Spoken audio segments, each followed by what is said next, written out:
So I'm recording this Christmas Day, which isn't necessarily making me scoring me any points with my family, but I wanted to get this into your inboxes as shortly after Christmas as possible, not because there's some algorithm that says you're more likely to open it.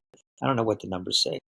It's because of my own experience. I know that there is a magical period of time this time of year where you're just coming out of Christmas and all the moods and all the nostalgia and all the people and all the hubbub and also everything that's happened in the year behind you is so close to you. And then you've got the year ahead. And as I mentioned, this period of reflection is something that I took really seriously. And I would go out to my cabin. I'd leave my practice shortly before or after Christmas, depending on what my schedule was like.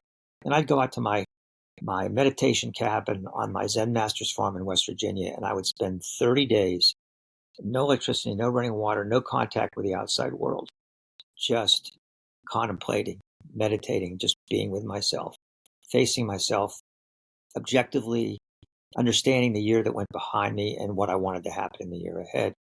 And I learned a hell of a lot in that period, not just about myself, but about life and especially about lawyering. Because when I went in there, I was jammed between intense lawyering. It was the end of the year, so as a trial lawyers, we're settling all these personal injury cases with adjusters that want to clear out their reserves, and then I know as soon as I come out of isolation, I'm stepping into a courtroom. So the law was very, very, very much on my mind and in my mind, and I learned a few things about that are just so valuable that I don't know if I could have gotten this wisdom, this experience, these tips, these practices, had I not gone through this incredibly intense experience year after year of these 30 days. And I don't expect you to do that. I mean, that's not realistic. And I don't know where I even recommend it unless you were particularly disposed for it. But I realized that now that I'm working with attorneys, in a mentoring position, reflecting upon my life, that this is really valuable stuff.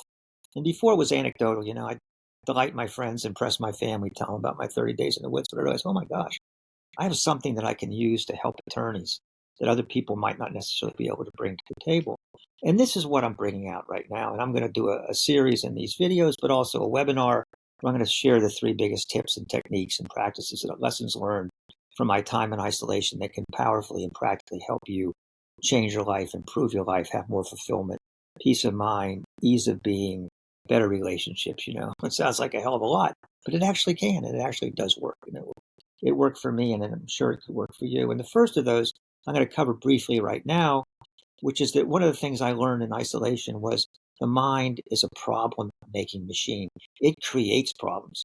We think the mind is tackling the problems, but actually we're creating them first, and then we're tackling them.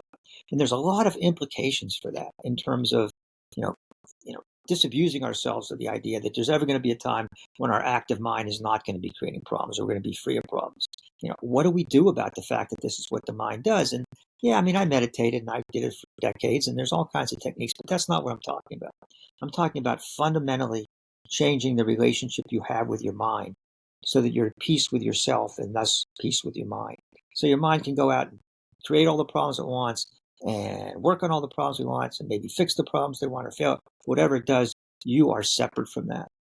And you can let your mind do what it's designed to do without it torturing you or tormenting you or not giving you the peace that you so longingly hope for and you're hoping your success will bring.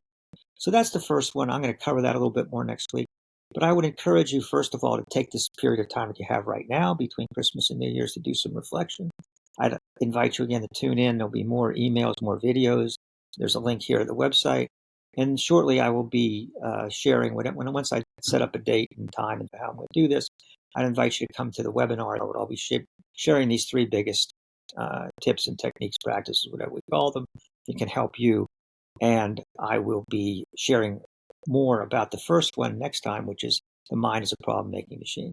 So join me. You got nothing to lose but, our insanity or our unhappiness or the gap that we have between our external success and our internal experience of how great it is to be us. So welcome. Look forward to seeing you and joining with you soon.